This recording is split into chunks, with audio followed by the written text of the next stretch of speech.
예, 정읍고창의 유성엽 의원입니다. 우리 예산정책처 보니까 실력이 아주 뛰어나요. 제가 보니까 제가 지금 기재위에서 기재부를 상대로 의정활동을 하고 있는데 아주 실력이 뛰어납니다. 그 대표적으로 최근 5년간 경제성장률 전망치 그 오차를 이렇게 보면은 평균적으로 기재부가 전망하는 것은 거의 오차가 0.5%포인트 차이가 나는데 한국은행 국제기구는 0.4%포인트. 그런데 우리 국회 예산정책처는 0.3%포인트 오차밖에 차이가 안 나는데 물론 뭐 이게 오차지만은 그래도 다른 기관과 비교해서는 상당히 양호하다. 이걸 말씀을 드리면서 제가 이걸 보면서 이런 생각이 들었어요. 마침 그 우리 기재부 예산실이나 우리 예산정책처 인원이나 한 130명대 비슷하더라고요. 예산 편성도 아예 국회로 가져와 가지고 예정처에다 맡기면은 실력 없는 기재부가 편성하는 것보다는 훨씬 우리 국회 예정처가 잘 편성하겠다 이런 생각이 드는데 물론 이제 개헌 사항입니다만은 개헌 사항입니다.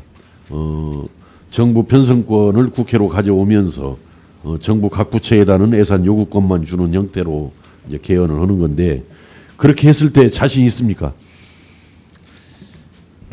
예, 하여튼 뭐 좋은 평가해 주셔서 감사하고요. 저희가 하여튼 그런 경제까지 이룰 수 있도록 열심히 하고 있습니다. 아니 이게 자신이 있냐 이 말씀이.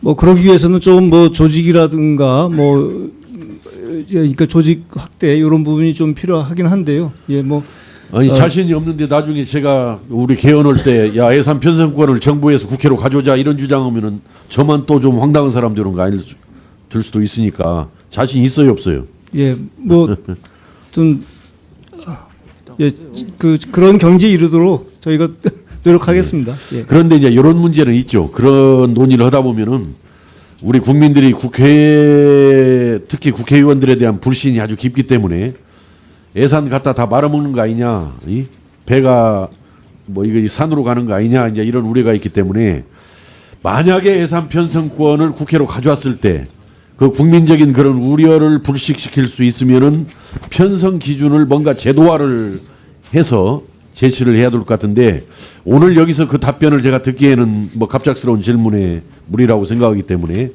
그렇게 가져왔을 때 예산 편성 기준을 어떻게 제도화를 하면은 그 국민적인 그런 우려를 불식시킬 수 있을 것인지 해서 그 제도화의 방안을 한번 검토를 해서 마련을 해서 저한테 한번 제출을 해주시기 바랍니다. 예, 그렇게 하겠습니다. 예, 해주시겠습니다. 예. 두 번째 우리 입법조사처장께 직접 말씀을 드리겠습니다. 지금 이제 선거제 개혁 등 패스트트랙 법안들 처리가 이제 임박에 오고 있는데 경우에 따라서는 의원 정수를 좀 늘리는 그런 상황에 직면할 수도 있다 현재. 네. 그런데 현재 우리 국민들은 의원 정수가 늘어나는 것에 대해서 동의하지 않고 있습니다. 오히려 반대합니다. 의원 정수가 늘어나는 것에 대해서. 그러나 불가불 의원 정수가 늘어난다고 했을 때 어떻게 하면은 지금의 국회비, 의회비를 동결시킬 수 있을 것인가? 뭐 규모를 통해서 동결시킬 수도 있을 거고 뭐 단가를 낮춰서 동결시킬 수도 있을 것 같은데 그걸 한번 뭐 이안 해가지고 대안들을 네. 한번 좀 제시를 한번 해줘 보세요. 방안들을 국회비를 의원 정수를 늘린다 하더라도 동결시킬 수 있는 방안들이 구체적으로 뭔지 특히 지금 우리 국민들한테 그동안에 야 의원들을 좀 늘린다 하더라도 의회비를 동결하니까 그게 문제가 없으니까 좀 동의를 좀 해주셨으면 좋겠다 이제 이런 이야기를 해도 국민들이 되게 뭐라고 그러냐면은 저 사람들 동결을 한다고 해놓고 나중에 때가 지나면은 슬그머니 올려버리는 거 아니냐 그래서 믿어주지를 않아요. 그러니까 그런 우려 나중에 슬그머니 올릴 수 없도록 하기 위해서는 어떠한 법률적인 제도적인 장치를 강구해 놓으면 될 것인지 그 장치까지를 한번 그 입법조사처 내에서 한번 토의를 해가지고 그 방안을 한번 제시를 해주시기 바랍니다. 네, 잘 알겠습니다. 네, 꼭 좀 제시를 해주세요. 네. 그 다음에 이제 우리 사무총장님께 여쭙겠습니다.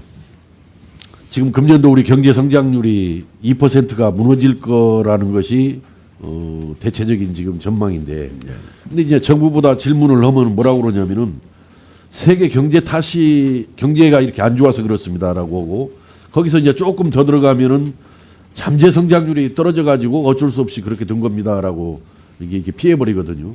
근데 제가 볼 때는 저 잠재 성장률 추계가 지금 정부가 잘못 오고 있는 것도 분명히 있습니다. 잘못 오고 있는데, 저는 어떻든 잠재 성장률 문제는 가장 떨어뜨리는 큰 요인 중에 하나가 공공 부분의 비대화가 이 잠재 성장률을 떨어뜨리는 아주 주된 요인이라고 이렇게 생각을 하는데, 지금 우리 국회 조직에 대해서 전반적으로 의원 포함해서 보좌진 또 국회 여러 기구들 포함해서 국회 기구가 방만하다 이렇게 생각은 한 번도 안 해보셨습니까? 뭐 방만한 데도 있을 수 있는데요. 그렇게 저 사무처만 제가 뭐 들여다 보니까 사무처는 오히려 지금 아까 뭐 그런 질문도 나왔습니다만 좀 부족한 데가 많습니다. 더. 그런데 우리 정부는 현재 요지부동입니다. 예. 이 공공 부분을 축소 개혁하는 것이 나라를 살리는 길 중에 하나다. 잠재 성장률을 성장 잠재력을 높여가지고, 그래서 그 말을 떠드는 그래도 우리 국회가 솔선수범을 저는 해야 되지 않겠는가.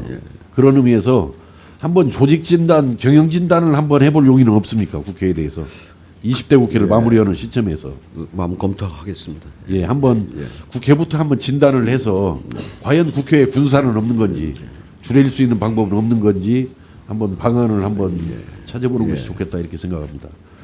나머지 뭐 여러 가지 질문 자료들은 많이 준비를 해왔습니다만은 이것은 뭐 국정감사가 오늘 하루로 끝나는 일이긴 하지만은 서면으로 제출을 해서 나중에 서면 답변을 보고 추후에 참고하도록 하겠습니다. 이상입니다.